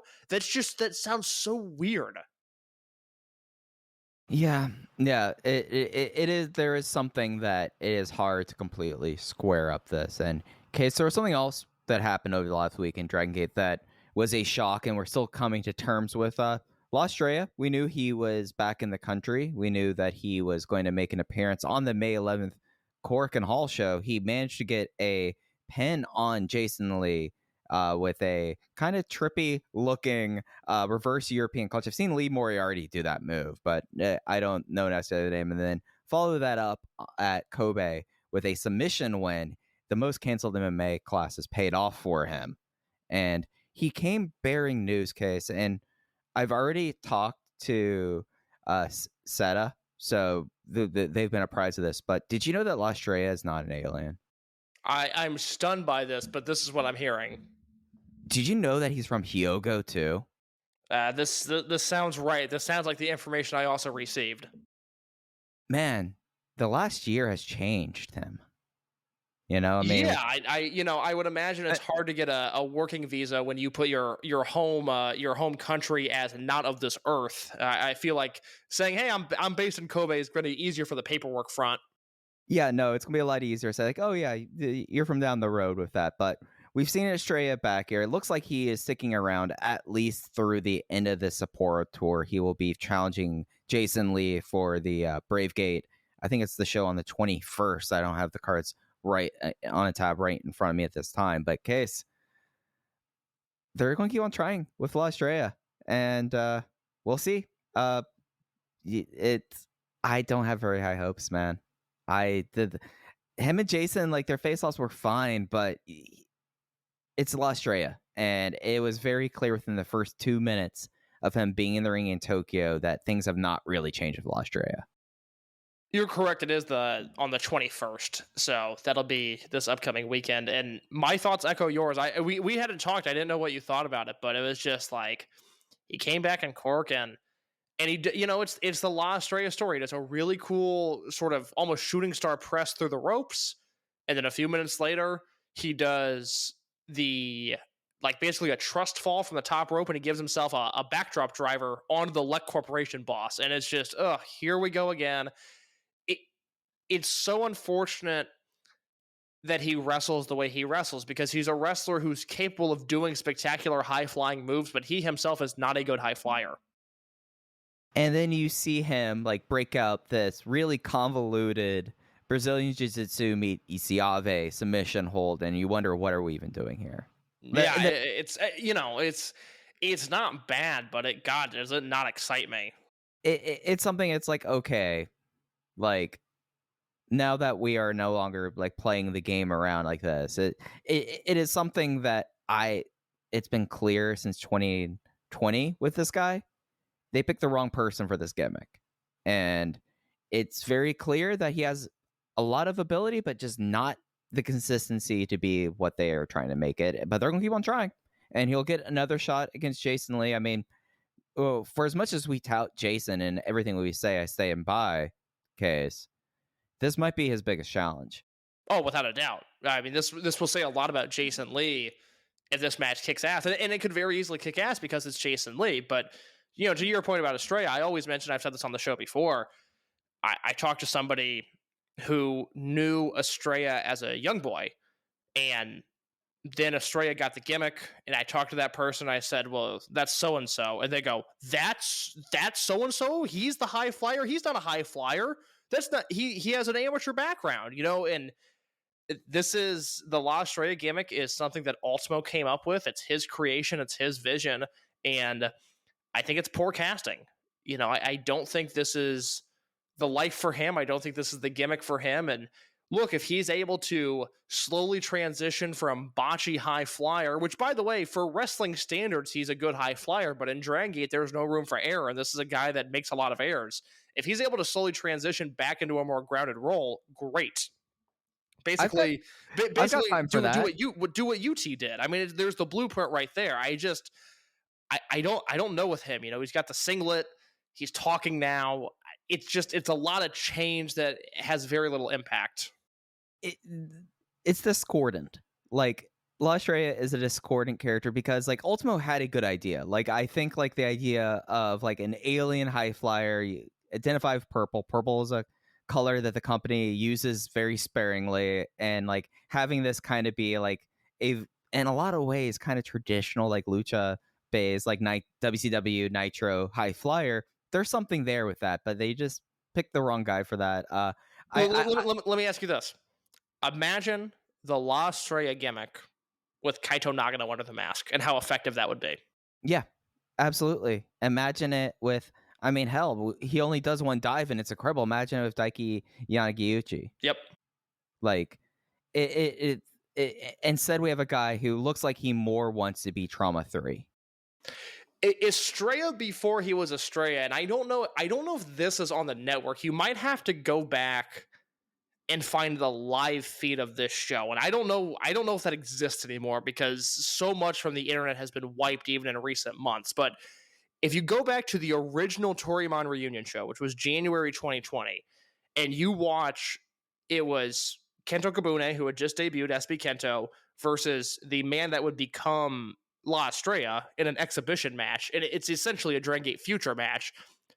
At no point during that 5-minute grappling bout do I think, oh, that guy could be a high flyer. I think, wow, that guy's a really exciting grappler. I wonder what he's going to do in his career. And then he disappeared for a while, and we see the result now. Yeah, so we'll see how long La Estrella is sticking around. It does kind of feel like, and this is, again, my own speculation, that who knows if he's actually going to go back. I know he wants to, but who knows? But with that, but he is sticking around. That was not the only unfamiliar face we saw this week, Case, as the sole debut of the class of 2023. There's only one wrestler who made it through the dojo in Kobe. He had an exhibition match, a future match against Kagetora on the 14th. Ryoya Tanaka will be debuting next month, and he has something. Like, I really... for a while we've been kind of, I don't want to say bored, but we watch these future matches and we're like, okay, some people shine in them, some people you don't really make sense of, and they end up being Takuma Fujiwara. So that it's not always something to come from. But I really, really liked this exhibition with Kagetora, and I think Ryoya Tanaka has something. Oh my god! I mean, look, the kid is so handsome. I don't say that in jest. I really think that is the look of somebody who will look good on a poster, will look good holding a world championship belt. I don't need to know anything else about him. I think he has immense potential just from seeing a 5-minute exhibition match and seeing the way he looks shaking hands with Ryo Saito. I am very excited for his debut. Yeah, and like the match of Kagetora, so they told a story where Kagetora just went lights out immediately, got a pinfall after an Apache punch immediately, got another one there. Of course, exhibition matches, they don't conclude with a pinfall, they go to the 5-minute duration. And then for the next 3 minutes, him and Tanaka beat the crap out of each other. And Tanaka, it's a sad thing we don't have King of Chop again, because he could be 8-2 with how good those chops were. Oh my god, yeah. Like, do you see Kagetora like wince and then give a thumbs up during that? Like, he impressed Kagetora. Like, I wonder if there was like we're going to get him to start doing exhibition matches, and we'll review his progress. I wonder if after, like, during the exhibition, like, Kagetora was like, wow, this guy's ready, and then they kind of were like, okay, I guess Ryoya, you're debuting next month. That's it for this year. Bye. Yeah, man, Kagetora's a motherfucker. I would hate to have my debut match against him, because he just there's something about him. he just hits so hard. When he wrestles these young guys, I'm always impressed by him. Yeah, and it's something that like we've seen now that he is kind of the final test. I feel like now Yes. with the system, as we saw with the debut match he had in 2021 with Takuma Fujiwara, and how he often ends up in these matches here. They were almost flagging in a way, like if you pay attention, that's the special, that's the secret word of the day. Pay attention, then you're like, oh, this guy's facing Kagetora. I guess he might be up soon. Well, Ryoya Tanaka is debuting in May. Very much so. I'm end of May. In May, yeah. So that will be coming up after this weekend. They're doing their biannual stop up in Sapporo. Interesting cards this time. They will be up in Sapporo from the 20th to the 22nd. Have that bookended with a show in Hakodate. Okay, so this is always kind of a lot whenever they have these triple shots up there in Hokkaido. How are you feeling just initially looking at how they're presenting this big weekend? I don't know. Why don't you do you have those cards pulled up? Yeah. The one thing about Dragon Gate, sometimes they will just release all of these cards at one time, and you're scrolling like, okay, this is this one, this is that one. All right, so we are starting this weekend in Hokkaido. We have 3 shows up on the network, 19th, 20th, and 21st. And, of course, we already have announced the Triangle Gate matches and the Brave Gate match happening on this weekend. In case you like how I'm doing a little bit of fill right here as I'm trying to get the card on the 19th pulled up for me. Oh, this is where I say, like, they make it exhausting. I can't... They have not posted an English card for the 19th, guys. No, I got it. I got it right here. Okay. Can you go through the 19th and I'll take over for the 20th and 21st? Yep. Opening match is Yamato, Dragon Kid, and Dragon Dia versus Coach Minoura, Ben K, and Minorita. Don Fuji and Punch Tamanaga versus Kai and Hyo. Masaki and Susumu Mochizuki and Yasushi Kanda versus Big Boss Shimizu, Strong Machine J, and UT. Jason Lee and Jackie Funky Kamei versus Genki Horiguchi and La Estrella. Madoka Kikuta and Yuki Yoshioka versus Shun Skywalker and Diamante. And your main event special singles match, BB Hulk versus KZ. So I have a lot of time for this show. Like, the one thing about these Hokkaido weekends, for people that this is your first time to it, like, this isn't not like other venues where they will coast through it. Like, usually, because there are a lot of fan club appearances here, that they bring on their working shoes here. And I mean, really, the only thing I look at this first showcase and I'm immediately like, okay, I'm probably going to be, I'll pay attention a little bit, but I know how it's going to go is the Don Fuji, Tamanaga, Kai, and Hyo match. The other 5 matches on the show have at least something that makes me interested in them. Yeah, I'm not as high on this as you are. The Fuji match, no interest. M3K versus Vibes, I'm sure it'll be fine, but whatever. Even Jason and Jackie, they get no help in the supporting cast of Genki and Estrella there. I think the semi-main and the main event could be excellent, but this is not a card that excites me very much. I just think that that you have Kikuta and Yoshioka versus Shun Monte, and if that match delivers, then it can make up for what La Estrella shows up there, a Yamato in an opener. I feel like that this one has a pretty high ceiling. What about the card on May 20th? All right, so May 20th, Madoka Kikuta, Yuki Yoshioka, and Dragon Dia, the complete 3 of D-Courage versus Shun Skywalker, Kai, and Hyo. Yamato and Masaki Mochizuki versus Don Fuji and Punch Tominaga. Dragon Kid and Genki Horiguchi versus La Estrella and Minorita. Strong Machine J versus Diamante in a singles match. Jason Lee and UT versus Susumu Mochizuki and Yasushi Kanda. And then they open the Triangle Gate Championship match. Gold Class Champion Team Kota Minoura, Benkei, and BB Hulk versus the Challenger Team KZ, Big Boss Shimizu, and Jackie Funky Kamei. I'm into Strong Machine J versus Diamante. I think that'll be great.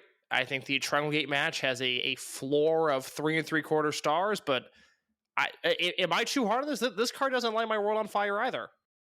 Yeah, I think an issue is that we've seen D-Courage versus Z-Brat so many times as an opener, and probably this exact combination because of The amount of members in Z-Brats means you have to see Shun, Kai, and Hyo team a lot. Yeah, well, no Ishin, no Junior, and no Kato or Nagano. Well, Kato's still recovering from surgery. I know, but I'd like it a lot better if he were here, is kind of my point. Because Junior's out too. But yeah, so no Nagano, no Kato, no Daiki, no Ishin, and no Junior because he's out as well. That's tough. And no Kondo. He doesn't normally make that trip, but no freelancers. I don't know. I love the semi-main event, the Shun Monte match on the first night. I think Strong Machine J versus Diamante here could be excellent, and the main event will be fine. But I'm not loving these so far. Jason Lee and UT versus Susumu and Kanda. If this trends high, this is going to be another point, and Susumu and Kanda tag team of the year. I feel like that match could have something. It'd be very interesting to see how that delivers, because that could be a 3-star match, or that could go up a level very quickly. Yeah, it just matters like if we're getting double ring out committee or not. Yes. And then for the 21st, we have BB Hulk and Yamato versus Masaki Mochizuki and Don Fuji, Punch Tomonaka versus Kai, Dragon Kid and Genki Horiguchi versus Susumu and Kanda, Kodama and Nora with Minorita and Benkei versus UT and Jackie Funky Kamei. Then for the semi-main event, we have Open Brave Gate Championship, Jason Lee versus La Estrella. And then the main event for the triple shot on Sunday, 6-man tag 3-way, D Courage versus KZ, Big Boss Shimizu, Strong Machine J versus Strong Machine versus Shun Skywalker, Diamante, and Hyo. So we got a 3-way match there. And of course, this is the first match on the weekend that does not have the hometown guys facing off. I think this is the best looking card of the bunch. You've got Punch versus Kai, which that's an L. I think Dragon Kid and Genki versus M3K. There's nothing there, but everything else. Yeah, look, I don't know what we're going to get from Jason versus Estrella, but it's Jason, so I have to give that the benefit of the doubt. And the main event should be great. And that's the best opener out of the weekend. Oh, completely, absolutely. Like Hulk is at the point now where like Mochi Fuji, like that's exactly in his wheelhouse. The other show happening in their Hokkaido swing, they always do one more show on the way back on the island. It's in Hakodate, which means that I don't know if he lives in Hakodate exactly, but I know he's a Hokkaido native.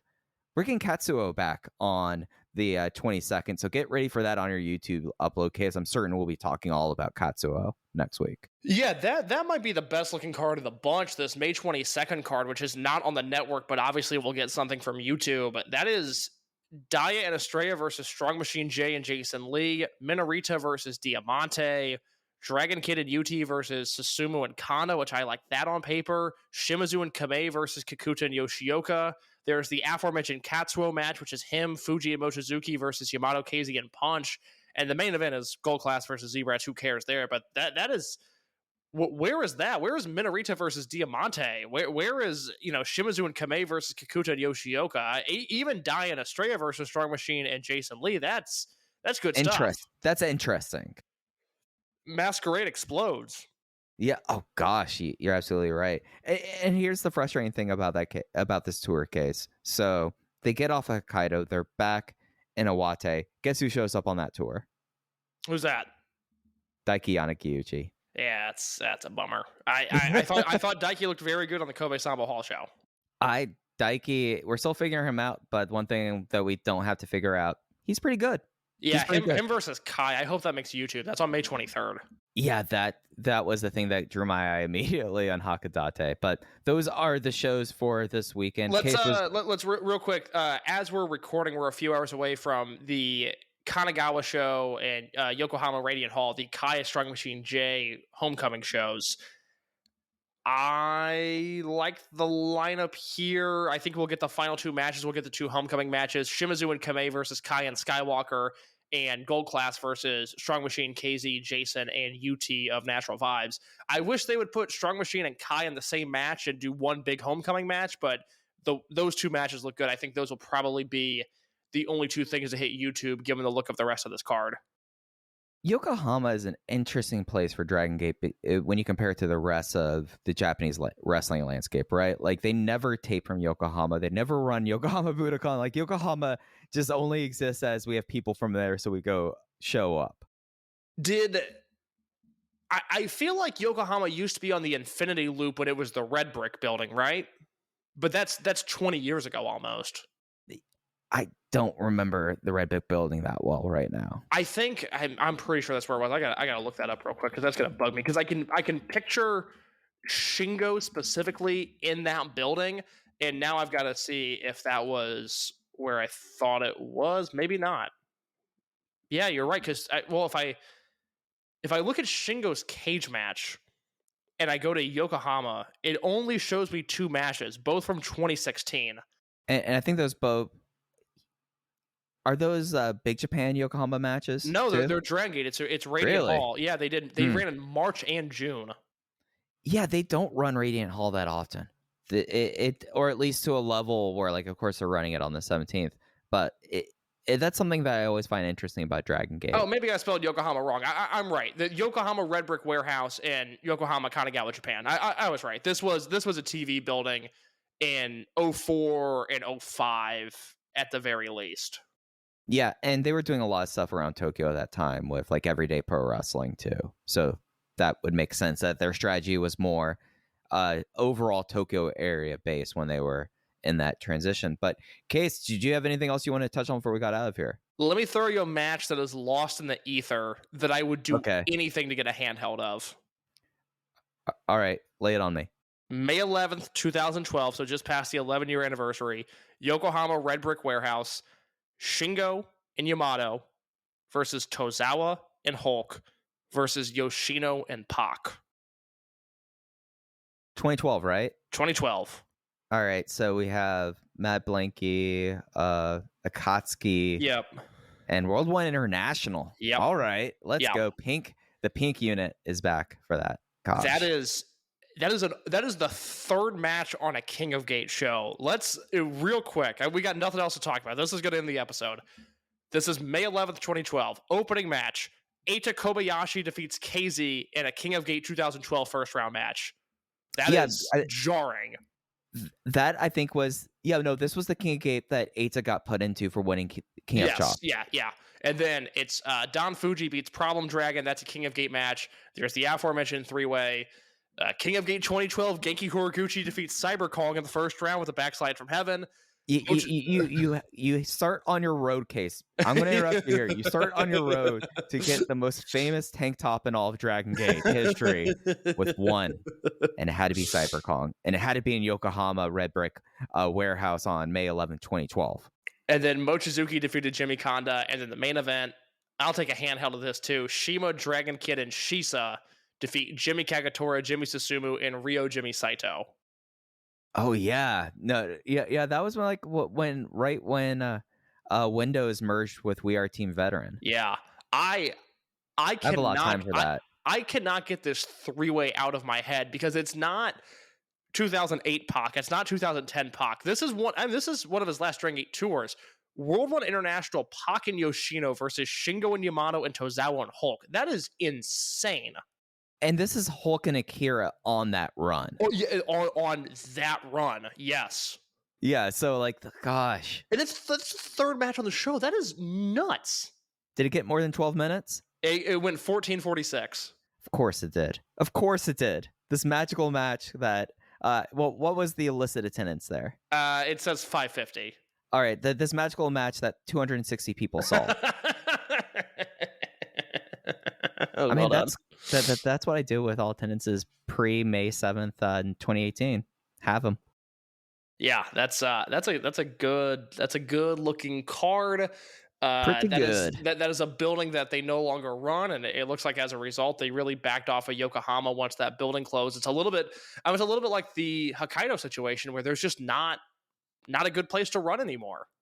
Yeah, I wonder when the soccer arena is going to go. I just can't believe that it's going to be their permanent spot. With how things have gone in Sapporo. For those who don't know, they landed it with the soccer arena 3 years ago. It was during COVID, but this was after losing like in consecutive tours. They were in three. They were in their usual place. There was Susukino Mars, which I never heard a good thing about, and then the next tour they were at the Ione Arena.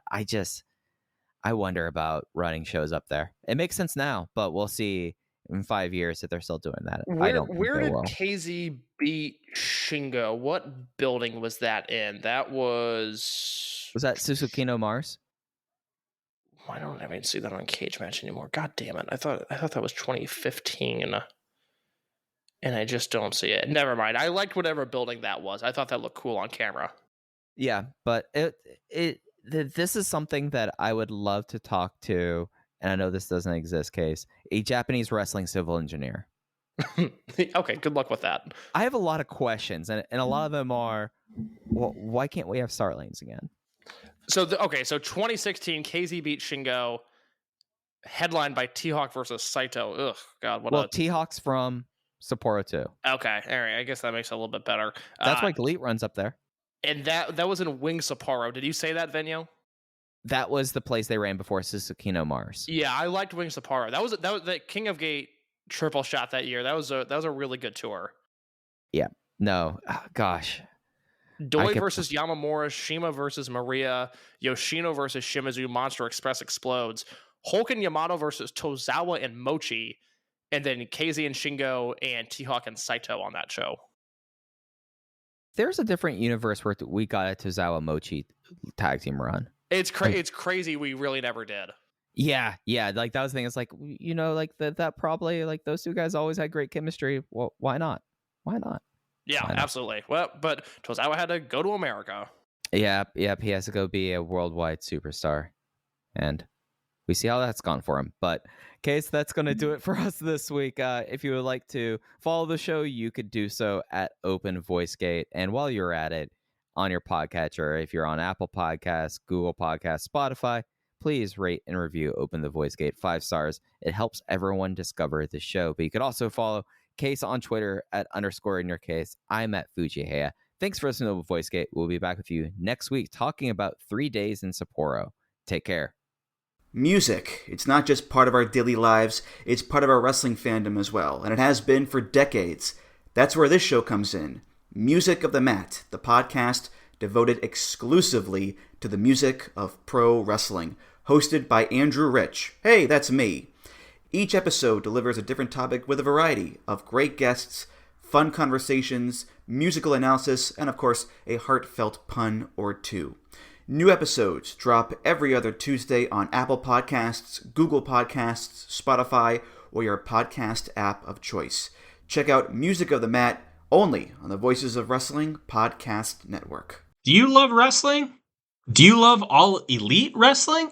Make sure you check out The Good, the Bad, and the Hungy here on the Voices of Wrestling Podcasting Network. My name is Tyler Fornes, and my co-host Fred Moreland and I discuss all the happenings of All Elite Wrestling across the universe, including when they make trips overseas. We talk about Dark, we talk about Rampage, we talk about Dynamite, and everything in between, including Tony Khan and his both brilliant and confusing booking. Make sure you check us out. We drop our shows on Thursdays to make sure that we keep up with Dynamite and make sure we give you all the current happenings in All Elite Wrestling.